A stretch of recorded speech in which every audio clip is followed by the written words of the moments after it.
Hi friends, welcome to my channel. നിങ്ങൾ ആദ്യമായിട്ടാണ് എൻ്റെ ചാനൽ കാണുന്നതെങ്കിൽ സബ്സ്ക്രൈബ് ചെയ്യാൻ മറക്കരുത്. കൂടാതെ അടുത്തുള്ള പാട്ടുകൾ അപ്ലോഡ് ചെയ്യുമ്പോൾ അറിയുവാനായി ആ ബെല്ലൈക്കൺ കൂടി ഒന്ന് പ്രസ് ചെയ്തേക്കാം. ദ്രൗപദി ദർശം ഭാഗം 50. രചന ഫൗസിയ നൗഷാദ്. എന്നാൽ ആശയുടെ എനിക്കൊരു ഉപകാരം ചെയ്യുമോ? എന്താടി? എൻ്റെ ഡാഡിനെ ഒന്ന് വിളിച്ചു പറയുമോ ഞാൻ ഹോസ്പിറ്റലിലാണെന്ന്? എൻ്റെ കയ്യിൽ ഫോണില്ല. നമ്പർ അറിയോ നിനക്ക്? അവൾ നമ്പർ പറഞ്ഞു കൊടുത്തു. നീ വിളിക്കുന്നോ? വേണ്ട, ആശയുടെ ഞാൻ ഹോസ്പിറ്റലിലാണെന്ന് പറഞ്ഞാൽ മതി. എനിക്ക് ഡാഡിനെ കാണണം. റിങ് ചെയ്യുന്നുണ്ടായിരുന്നു. ഹലോ ഹലോ, ആരാ? സർ, ഞാൻ അശ്വിക്. ശിവാനി പറഞ്ഞിട്ട് വിളിക്കുക, അവളുടെ ഫ്രണ്ടാണ്. ഓക്കെ, പറഞ്ഞു അശ്വിക്. മോള് ഞാൻ വിളിച്ചിട്ടതിലെ ഫോൺ എടുത്തില്ലല്ലോ. അവൾ നിൻ്റെ ഒപ്പം ഉണ്ടോ? അവൾ ഹോസ്പിറ്റലിലാണ് സാർ. സാറൊന്ന് ഇവിടം വരെ വരണം. എന്തു പറ്റിയോ അവൾക്ക്? അതൊക്കെ വന്നിട്ട് വിശദമായി പറയാം. സാറിനെ അവൾക്ക് കാണണമെന്ന് പറഞ്ഞു. ഏത് ഹോസ്പിറ്റലാണ്? മാതാ ഹോസ്പിറ്റൽ. ഓക്കെ, ഞാൻ ദാ ഇപ്പോൾ എത്താം. ആശി അവളെ നോക്കി. നീ ഡാഡിനോട് സത്യമൊക്കെ പറയാൻ പോവുകയാണോ? പറയണം. എന്നെ വേദനിപ്പിച്ചതിന് അയാളോട് ഞാൻ പകരം ചോദിച്ചിരിക്കും. എൻ്റെ ഡാഡി വരട്ടെ. നിമിഷ നേരം കൊണ്ട് സന്ദീപ് ഹോസ്പിറ്റലിലെത്തി. അവളെ റൂമിലേക്ക് മാറ്റിയിരുന്നു. വൈകിട്ട് ഡിസ്ചാർജ് ചെയ്യാമെന്ന് ഡോക്ടർ പറഞ്ഞു. അയാൾ ആശയെ വിളിച്ച് മുറി കൃത്യമായി ചോദിച്ച് അവിടേക്ക് വന്നു.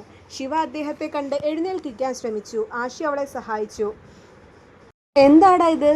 അവർ സംസാരിക്കട്ടെ എന്ന് കരുതി ആശി പുറത്തേക്കിറങ്ങി. എന്നാൽ ശിവ അത്ര നേരം ഉള്ളിൽ വെച്ചിരുന്ന സങ്കടമൊക്കെ ഡാഡിനെ കണ്ടപ്പോൾ പുറത്തു ചാടി. അവൾ അദ്ദേഹത്തെ കെട്ടിപ്പിടിച്ചു കരഞ്ഞു. അദ്ദേഹം നിശബ്ദമായി. അവളുടെ മുടിയിൽ തലോടി. അദ്ദേഹത്തിൻ്റെ ഹൃദയം പിടയുന്നുണ്ടായിരുന്നു. അവളൊന്ന് ഓക്കെ ആയെന്ന് തോന്നിയപ്പോൾ അദ്ദേഹം അവളെ തനിക്ക് നേരെ ഇരുത്തി. മോളെ, നിനക്കെന്താ പറ്റിയത്? ആരാ നിന്നോട് ചെയ്തത്? മഹാദേവ്. അവൾ നടന്നതൊക്കെ സന്ദീപിനോട് പറഞ്ഞു. ദേഷ്യം കൊണ്ട് അദ്ദേഹത്തിൻ്റെ മുഖം വലിഞ്ഞു മുറുകി. നിന്നോട് ഞാൻ പറഞ്ഞതല്ലേ മോളെ, അയാളുള്ള വീട്ടിൽ നീ ഒരിക്കലും സുരക്ഷിതമാവില്ല എന്ന്. ആ കള്ളം. മോനെ, എൻ്റെ മോളെ കൈവയ്ക്കാൻ മാത്രമുള്ള ധൈര്യം എവിടെ നിന്ന് കിട്ടി? അവനെ ഞാൻ ഒരു വട്ടം താക്കീത് ചെയ്തതാ. ഈ കവളൊക്കെ നീര് വെച്ചല്ലോടാ നിന്റെ ചുണ്ടും. അവളുടെ നീര് വെച്ച മുഖവും ചുണ്ടും തടവി അദ്ദേഹം ചോദിച്ചു. നീ വിഷമിക്കേണ്ട ശിവാനി. നിന്നെ വേദനിപ്പിച്ച് അവനെ എങ്ങനെ വേദനിപ്പിക്കണം എനിക്ക് നന്നായിട്ട് അറിയാം. അതോർത്ത് നീ പേടിക്കേണ്ട. ഇനിയൊരു നിമിഷം നീ ആ വീട്ടിൽ നിൽക്കില്ല. എൻ്റെ ഒപ്പം വന്നാൽ മതി. നിന്നെ സംരക്ഷിക്കാൻ ദർശനായില്ലെങ്കിൽ നീ ഇനി അവൻ്റെ കൂടെ നിൽക്കണമെന്നില്ല. അയ്യോ ഡാഡ്, എനിക്ക് ദേവേട്ട ഇല്ലാതെ പറ്റില്ല.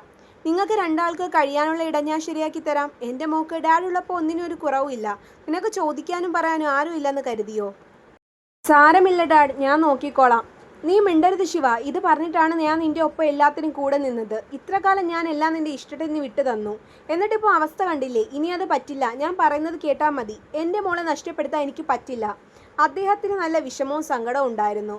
പുറത്തുനിന്ന് ദർശി സംഭാഷണമൊക്കെ കേൾക്കുന്നുണ്ടായിരുന്നു. അവൻ വന്നതേ ഉള്ളായിരുന്നു.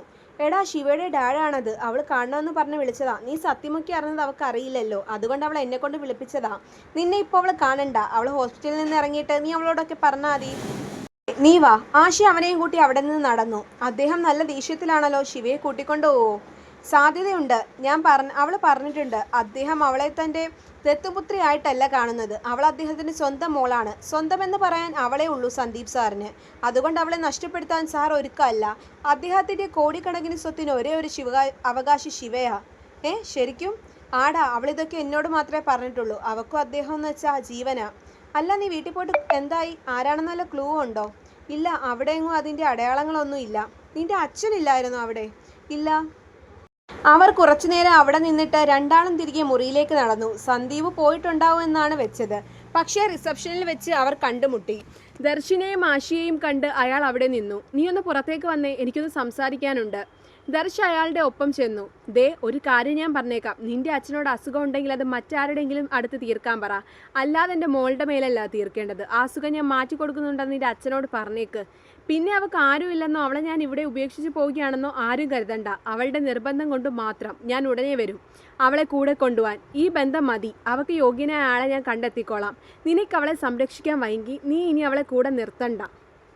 സന്ദീപ് പരുഷമായി തന്നെ പറഞ്ഞു. അയാൾ ദേഷ്യത്തോടെ അത് പറഞ്ഞ് പുറത്തേക്ക് പോയി. ദർശി സ്തംഭിച്ചു പോയി. ഒരിക്കൽ കൂടി താൻ ചതിക്കപ്പെട്ടിരിക്കുന്നു. എൻ്റെ ദൈവമേ, ഇതും ചെയ്തത് എൻ്റെ അച്ഛനാണോ? എന്തിനാ അച്ഛൻ ഇങ്ങനെയൊക്കെ ചെയ്യുന്നത്? അതും സ്വന്തം മകൻ്റെ ഭാര്യയോട്. എത്ര ഭാഗ്യമുണ്ടെങ്കിലും എൻ്റെ ഭാര്യയാണെന്നെങ്കിലും അയാൾക്ക് ഓർത്തുകൂടായിരുന്നു. അവൻ്റെ ഉള്ള ധൈര്യവും ചോർന്നു പോയി. ശിവ എന്തിനാ ഇതും എന്നോട് കള്ളം പറഞ്ഞത്? ശിവയുടെ സംസാരവും രാഹുൽ പറഞ്ഞതും കേട്ട് അച്ഛനാവില്ല ഇത് ചെയ്തതെന്ന് ഞാൻ കരുതി. പക്ഷെ അവിടെ എനിക്ക് തെറ്റി. എല്ലാവരും കൂടി ചേർന്നതിനെ പൊട്ടനാക്കുകയാണല്ലോ എൻ്റെ കണ്ണ. അവൻ മുറിയിലെത്തിയിട്ടും അതിനെക്കുറിച്ച് ഒന്നും തന്നെ അവളോട് ചോദിച്ചില്ല. ആശി ഫ്രഷ് ആവാൻ വേണ്ടി വീട്ടിൽ പോയിരുന്നു. ദർശ് ക്യാൻറ്റീനിൽ നിന്ന് കഞ്ഞി വാങ്ങിക്കൊണ്ട് വന്ന് അവൾക്ക് കോരി കൊടുത്തു. ദേവേട്ടാ, എന്തോയ്? എന്നോട് ദേഷ്യമുണ്ടോ? എനിക്കെന്തിനാ ശിവ നിന്നോട് ദേഷ്യം? എനിക്ക് എന്നോട് തന്നെയാ ദേഷ്യം. എൻ്റെ ശ്രദ്ധയില്ലായ്മ കൊണ്ടാണല്ലോ ഇതൊക്കെ സംഭവിച്ചത്.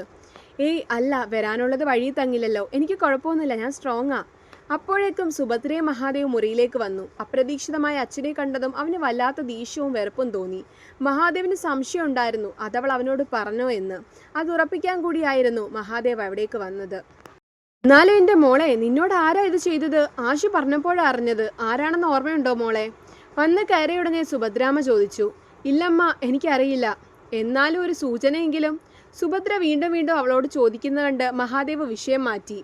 ആരാണെങ്കിലും അയാളെ നമ്മൾ കൈയോടെ പിടിക്കുമോളെ. വീട്ടിൽ കയറി ഇങ്ങനെയൊക്കെ ചെയ്യാൻ ആർക്കാ ധൈര്യം? അവനെ എങ്ങനെയെങ്കിലും ഞാൻ കണ്ടെത്തും, അച്ഛനാ പറയുന്നത്. അയാളുടെ വാക്കുകൾ ദർശിലും ശിവാനിയിലും ഒരേപോലെ വെറുപ്പും പുച്ഛവും ഉളവാക്കി. അവർ രണ്ടാളും മിണ്ടിയില്ല. ഇതാ മോക്ക് കുറച്ച് ഫ്രൂട്ട്സ്. അവൾ ദേഷ്യത്തോടെ അയാളെ നോക്കി. മോളെ ഒന്ന് ഡിസ്ചാർജ് ചെയ്യും മോനെ, ഇന്ന് വൈകിട്ട്. ഓക്കെ, മോൻ കുറച്ച് ദിവസത്തേക്ക് കമ്പനി വരണ്ട, മോളുടെ ഒപ്പം ഇരിക്ക്. മോളൊന്ന് നോക്കിയായിട്ട് വന്നാൽ മതി ഇനി. അവൻ തലയാട്ടി. എന്നാ വാ സുഭദ്രേ, നമുക്കിറങ്ങാം. അവർ വൈകിട്ടങ്ങ് വരുമല്ലോ. അവിടെ നിന്ന് ഇറങ്ങുമ്പോൾ മഹാദേവിന് നല്ല ടെൻഷൻ ഉണ്ടായിരുന്നു. ഇനി അവളെല്ലാം അവനോട് പറഞ്ഞോ? ദർശൻ എന്താ മിണ്ടാൻ ഒരു പാട്? ഇനി സത്യമൊക്കെ അവൻ അറിഞ്ഞോ? അയാളുടെ മനസ്സിൽ ചെറിയ പേടി ഉടലെടുത്തിരുന്നു. വൈകിട്ടായപ്പോൾ ആശിയും വന്നു. ശിവാനിയെ ഡിസ്ചാർജ് ആക്കി. ആ വീട്ടിലേക്ക് തന്നെ ഇനിയും പോവുകയാണെന്ന് ഓർത്തപ്പോൾ ശിവാനിക്ക് വല്ലാതെയായി. ദർശനോടെല്ലാം പറയണമെന്നുണ്ട്, പക്ഷേ എങ്ങനെ പെരുമാറണമെന്ന് ഓർക്കുമ്പോൾ വല്ലാത്ത പേടിയും. ഇനിയും അയാളുടെ മുഖം കാണാൻ തന്നെ വയ്യ, അത്രമാത്രം തകർന്നു പോയിരിക്കുന്നു. മഹാദേവന്റെ കാറ് മുറ്റത്ത് കിടപ്പുണ്ട്. അവൾ കാറിൽ നിന്നിറങ്ങാൻ കൂട്ടാക്കാതെ അവിടെ തന്നെ ഇരുന്നു. വാ ശിവ, അവൻ വിളിച്ചതും അവൾ വേറെ ില്ലാതെ കാറിൽ നിന്നിറങ്ങി. ആശിയും അവരുടെ ഒപ്പം അകത്തേക്ക് കയറി. മഹാദേവ് ഹോളിൽ ഇരിപ്പുണ്ട്. ദർശ് ഹോളിലെത്തിയതും അവിടെ തന്നെ നിന്നു.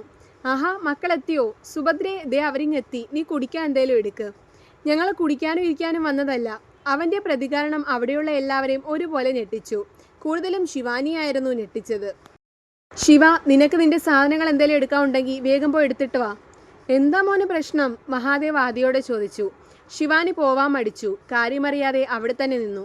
ശിവ, നിന്നോടാ ഞാൻ പറഞ്ഞത്, നമ്മുടെ സാധനങ്ങളെല്ലാം പോയി എടുത്തോണ്ട് വാ വേഗം. ഇനിയൊരു നിമിഷം നമ്മളിവിടെ നിൽക്കില്ല. അവൾ മുറിയിലേക്ക് കയറിപ്പോയി. എന്താ ദേവാ പ്രശ്നം? നിങ്ങൾ എവിടെ പോവാ? സുഭദ്രാമ്മ ചോദിച്ചു. എൻ്റെ ഭാര്യ സുരക്ഷിതമല്ലാത്ത ഇടത്ത് ഞങ്ങൾ ഇനി നിൽക്കില്ല. അത് നമ്മുടെ തെറ്റല്ലല്ലോ. അവളുടെ വല്ല ശത്രുക്കളും കയറിയതാവും. മഹാദേവ് ഓരോ കാരണങ്ങളുണ്ടാക്കി. അച്ഛനായി പോയി, അല്ലെങ്കിൽ തീർത്തേന ഞാൻ. മഹാദേവൻ സുഭദ്രയും ദർശനയും നടുങ്ങിപ്പോയി. ഇന്നേ വരെ അച്ഛൻ്റെ നേരെ നിന്ന് ഒരു അനിഷ്ടവാക്ക് പോലും പറയാത്ത മകൻ പറയുന്നത് കേട്ടില്ലേ? നീ എന്തൊക്കെയാ ദേവാ പറയുന്നത്? അയാൾ അറിയാത്ത പോലെ അഭിനയിച്ചു. ഇനി ഞാനെല്ലാം പറഞ്ഞു തരണമായിരിക്കും. എൻ്റെ ഭാര്യ ആരുമില്ലാത്ത തക്കം നോക്കി അതിക്രമിച്ചതും പോരാ, നാണമില്ല അച്ഛനാണെന്നും പറഞ്ഞ് നടക്കാൻ. അതേ പ്രായത്തിലുള്ള ഒരു മകളുണ്ടെന്നെങ്കിൽ നിങ്ങൾക്ക് ഓർത്തുകൂടായിരുന്നോ? അത് പോട്ടേന്ന് വയ്ക്കാം. സ്വന്തം മകൻ്റെ ഭാര്യയെ തന്നെ.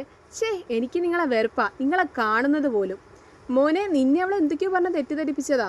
ഞാനല്ല അതൊന്നും ചെയ്തത്. എനിക്കതിന് കഴിയുമെന്ന് നിനക്ക് തോന്നുന്നുണ്ടോ? മഹാദേവ് അഭിനയിക്കാൻ തുടങ്ങി. മിണ്ടരുത്.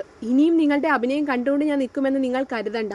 ഒരു കൊലപാതകന്റെ ഒപ്പം നിൽക്കാൻ എനിക്ക് താല്പര്യമില്ല. മഹാദേവ് വിളറി വെളുത്തു. ശിവാനി ഇതെല്ലാം മുകളിൽ നിന്ന് കാണുന്നുണ്ടായിരുന്നു. അപ്പോൾ നിങ്ങൾക്ക് എൻ്റെ കഥ ഇഷ്ടമായെങ്കിൽ ലൈക്ക് ചെയ്യാനും ഷെയർ ചെയ്യാനും കമൻറ്റ് ചെയ്യാനും മറക്കണ്ട. നന്ദി.